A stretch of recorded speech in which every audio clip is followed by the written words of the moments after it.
आप ट्रेड लेने के लिए चार्ट देख रहे हैं। पहले आपने चार्ट पर सपोर्ट और रेजिस्टेंस ड्रॉ किया, उसके बाद आप पैटर्न ढूंढने लग जाते हैं।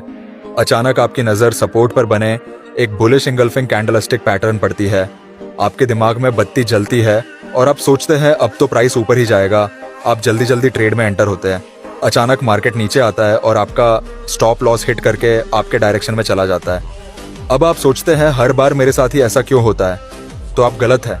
ऐसा 90% ट्रेडर्स के साथ रोज इस मार्केट में होता है। मार्केट पहले उनको लालच देकर ट्रेड में एंटर करवाता है और उनका स्टॉप लॉस हिट करके उनकी साइड में मूव करता है। असल में मार्केट आपको हर बार हराने के लिए डिजाइन किया गया है। और अगर आपने ये नहीं समझा कि मार्केट असली में चलता कैसे है और इसे चलाता कौन है, तो आप सिर्फ मार्केट मेकर्स के शिकार होते रहेंगे, वही बनेंगे जिसे हम लिक्विडिटी कहते हैं, जो स्मार्ट मनी के लिए बहुत जरूरी है। अब सवाल उठता है, ये लिक्विडिटी होती क्या है? जैसे एक गाड़ी को चलाने के लिए फ्यूल की जरूरत होती है, वैसे ही मार्केट को चलाने के लिए लिक्विडिटी चाहिए होती है। मान लो आपको 100 क्वांटिटी बाय करनी है, तो सामने से आपको 100 क्वांटिटी सेल करने वाला ट्रेडर भी चाहिए, तभी आप 100 क्वांटिटी बाय कर सकते हैं। लेकिन वहीं अगर आप एक बहुत बड़े प्लेयर हो, आपको 1 लाख क्वांटिटी सेल करनी है, लेकिन मार्केट में सिर्फ 20,000 क्वांटिटी बाय करने वाले ही मौजूद है। इसका मतलब मार्केट में लिक्विडिटी कम है। अब बिग प्लेयर अपनी 1 लाख क्वांटिटी सेल कैसे करेगा?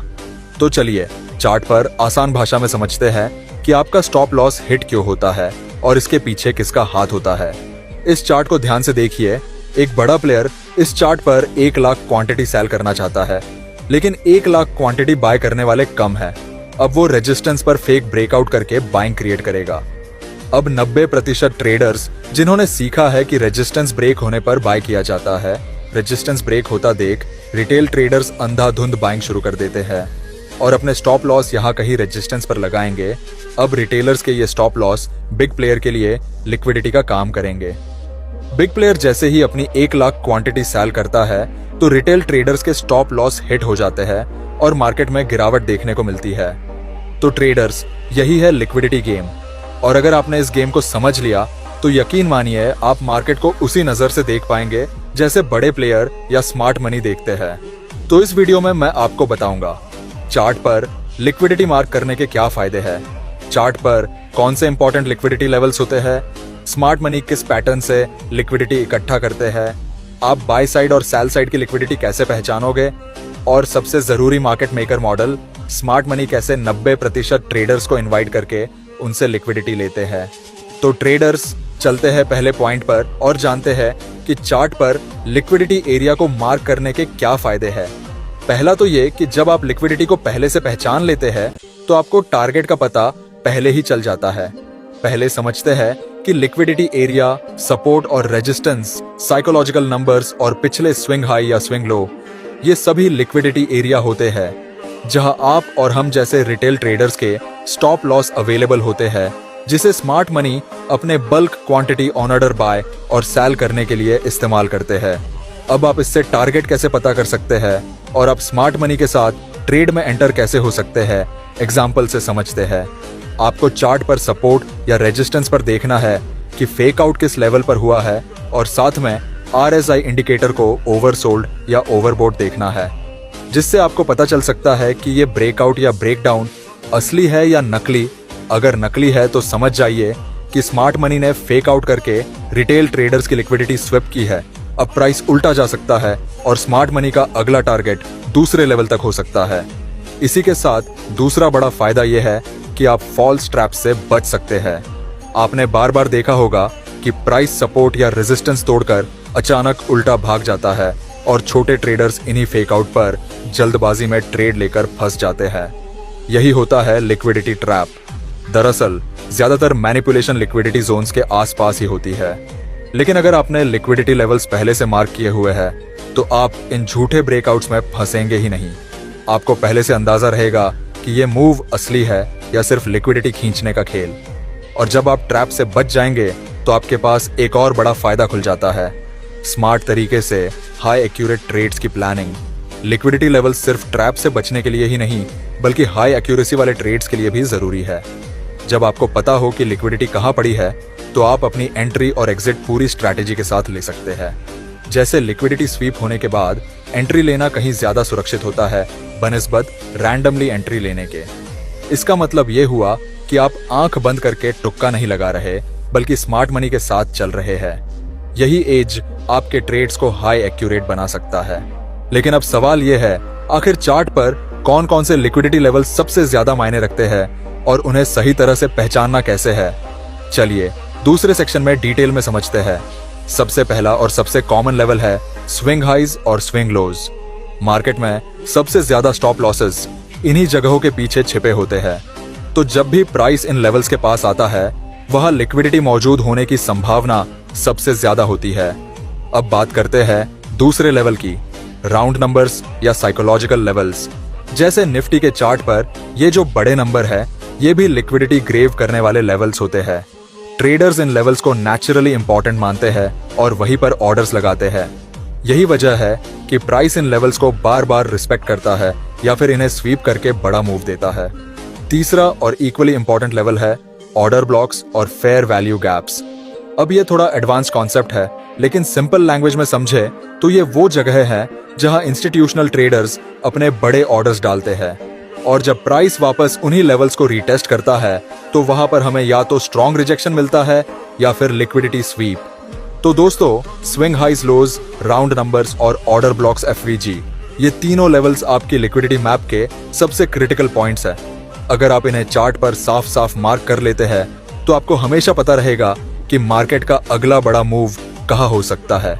और अब सवाल उठता है, जब ये लिक्विडिटी लेवल्स ब्रेक होते हैं या स्वीप होते हैं तो हमें ट्रेडिंग अपॉर्चुनिटी कैसे मिलती है? चलिए अब इसको डिटेल में समझते हैं। अब दोस्तों, सबसे इंटरेस्टिंग हिस्सा आता है लिक्विडिटी स्वीप के बाद एंट्री स्ट्रैटेजी। आपने देखा होगा कि मार्केट अक्सर किसी हाई या लो को तोड़ता है, लेकिन तुरंत बाद रिवर्स कर जाता है। यही होता है लिक्विडिटी स्वीप, और यहीं से स्मार्ट ट्रेडर्स को असली एंट्री का मौका मिलता है। मान लीजिए प्राइस किसी प्रीवियस स्विंग हाई के ऊपर चला गया। अब वह बहुत सारे रिटेल ट्रेडर्स बाय करते हैं और उनके स्टॉप लॉसेस ट्रिगर हो जाते हैं। इंस्टीट्यूशंस उन्हीं स्टॉप लॉसेस को अब्सॉर्ब करके अपनी बड़ी सेल पोजीशंस डालते हैं, और जैसे ही प्राइस वापस उस लेवल के नीचे आ जाता है, हमें एक क्लियर साइन मिल जाता है कि ये मूव फेक था और असली दिशा अब डाउन साइड है। यहाँ शॉर्ट एंट्री एक हाई प्रोबेबिलिटी ट्रेड बनती है। ठीक इसी तरह अगर प्राइस किसी स्विंग लो को तोड़कर नीचे जाता है और तुरंत ऊपर खींच लिया जाता है, तो इसका मतलब है लिक्विडिटी स्वीप नीचे हुआ और अब मार्केट ऊपर जाने की ताकत दिखा रहा है। ऐसे में बाय एंट्री सबसे लॉजिकल होती है। अब सवाल है, एंट्री कंफर्म कैसे करें? इसके लिए दो सिंपल तरीके हैं। पहला, कंफर्मेशन कैंडल, यानी स्वीप के बाद स्ट्रॉन्ग रिजेक्शन कैंडल या एंगल्फिंग पैटर्न का बनना।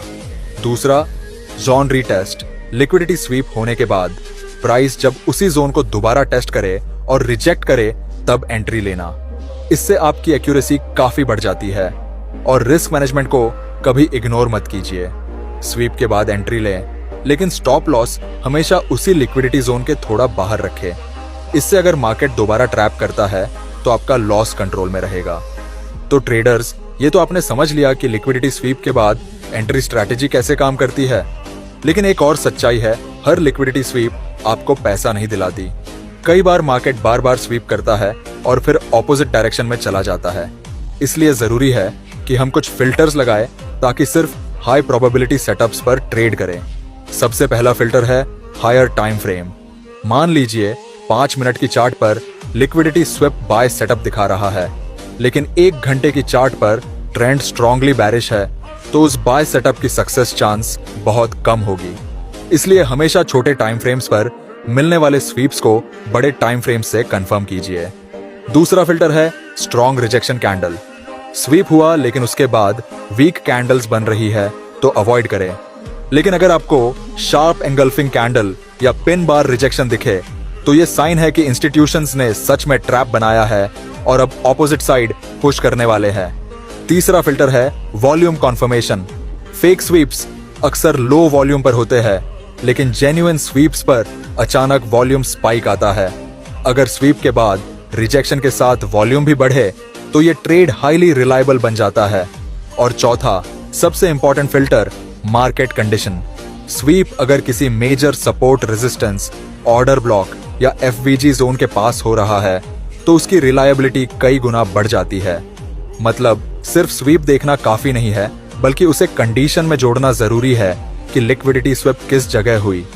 थ्योरी तो समझ आ गई, लेकिन असली मजा तब है जब हम इसे रियल टाइम चार्ट पर अप्लाई करते हैं। कागज पर सब कुछ आसान लगता है, लेकिन चार्ट पर कैंडल्स चलते वक्त कंफ्यूजन होना नॉर्मल है।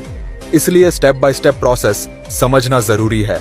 सबसे पहले आपको चार्ट खोलते ही मेजर लिक्विडिटी जोन्स मार्क करने हैं, जैसे स्विंग हाइज, स्विंग लोज, इक्वल हाइज लोज और डेली हाई लो। इन जगहों पर ही ज्यादातर स्टॉप लॉसेस और पेंडिंग ऑर्डर्स जमा होते हैं। ये लेवल्स आपके लिए मैग्नेट की तरह काम करेंगे, जहां प्राइस बार बार खिंचकर आता है। अब मान लीजिए प्राइस किसी सपोर्ट जोन पर आया। यहाँ रिटेल ट्रेडर्स बाय कर रहे होंगे और अपने स्टॉप लॉसेस सपोर्ट के नीचे रख रहे होंगे। इंस्टीट्यूशंस को यही लिक्विडिटी चाहिए, तो प्राइस अक्सर सपोर्ट के नीचे एक तेज विक बनाता है, उन स्टॉप लॉसेस को हिट करता है और फिर वापस ऊपर क्लोज हो जाता है। यही आपका बुलिश लिक्विडिटी स्वीप है।